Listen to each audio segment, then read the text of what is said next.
மட்டும் கொண்டு வருவீங்க.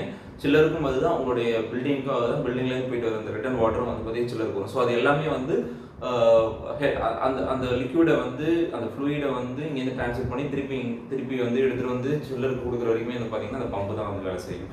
ஸோ அந்த மாதிரி ஃபார் எக்ஸாம்பிள் உங்களுக்கு different stage of pumping station வச்சுட்டு பம்ப்ஸ் வச்சுட்டு அதை எல்லாத்தையும் கம்ப்ளீட்டாக எலிமினேட் பண்ணிட்டு நீங்கள் வேரியபிள் பம்ப் கொண்டு வரீங்க அப்படின்னா என்ன பொதுவாக பார்க்கணும் அப்படின்னா 2 விஷயம் நம்ம வந்து பொதுவாக பார்க்கணும்.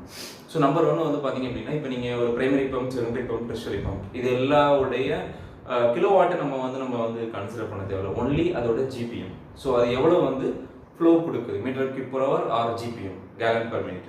ஸோ அது வந்து எவ்வளோ ஜிபிஎம் வந்து கொடுக்குது, அது எல்லாத்தையும் கால்குலேட் பண்ணி தனியாக வச்சுக்கோங்க. சரிங்களா? 2வது ஹெட்டு.